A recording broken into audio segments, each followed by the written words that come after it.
In the last video, I played the Forge for the first time and got up to level 10. In this video, I am going to play the Forge for 24 hours just to get a title and also progress through the game. Starting off, in the last video, I couldn't complete the basics of Mining Quest, so just for a lucky start, I'm going to speedrun it now that we don't have double server luck.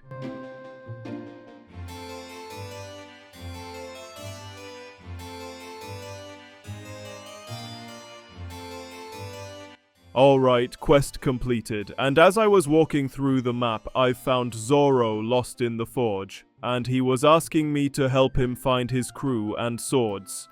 So just for the fun of the roleplay, I told him they were at the mines. Right after, I've just realized my girlfriend joined me and I started annoying her because I love rage baiting my girlfriend. Enough of the first area, I headed to the second, and as much as it might sound crazy, I found some random guy with Zoro's swords. What the dog doing? I guess he was the guy who stole the swords from Zoro. I can't make this up. This is some simulation level of coincidence. Right after I started mining and killing skeletons to complete my initial quests from Captain Rowan, this was when I found my first rare ore. An eye ore that will be really useful in the future, because as much as I know, this is one of the good ores to use when forging equipment. Oh, and in the meanwhile, I checked on my girlfriend on the starter area to tell what I've just found. And for my surprise, she was a Dragonborn, and she said she likes short guys, so this was another win for me. Soonly after, I've got another eye ore and made my first colossal sword. Never mind, it was a great axe. Not satisfied, I made another great sword and went straight to combat with my girlfriend. After this, I headed to the Forgotten Kingdom to continue my quests, so I continued mining and killing skeletons.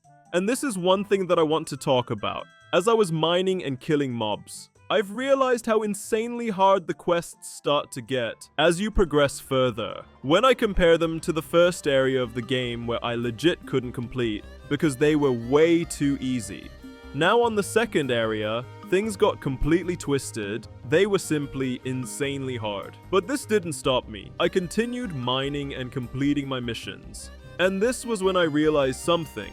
It was the Tomo's Lost Cat mission, where I had to bring it to him. This made me realize that somebody needed my help. And as a real-life cat lover that I am, I immediately knew that I had to do it for Tomo. I had to progress further and help him. I mined, forged, killed, completed quests, and was more than before, ready to become stronger and help Tomo with his cat. After some time, I got level 30 and could roll for another race. Now I was a golem and everything became easier for me. I could tank skeletons easier, I could swing my great axe easier, and I had more health and stats to progress further.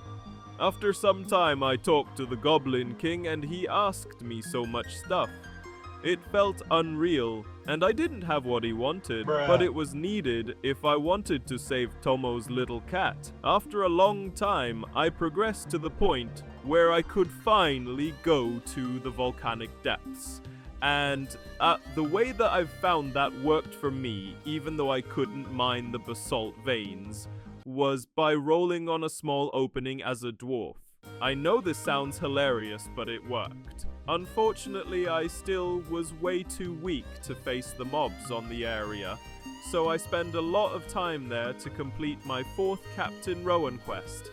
Now, with the help with Zoro, who probably died trying to get his swords back from that high-level guy from earlier and became an angel, so rest in peace, Zoro. After a long trial and error journey, something snapped. I had to be stronger in order to handle the monsters from the volcanic depths. This was when I crafted my first OP armor made from bonite.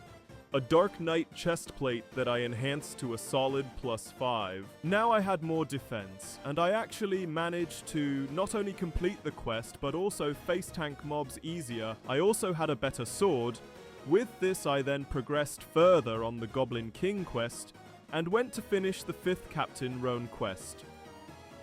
After a while, I completed it, and I stood in shock when he asked me to kill a whole amount of 50 elite rogues, 40 elite death axes, 25 blazing slimes, and 5 reapers. The realization was so big I started walking round the city.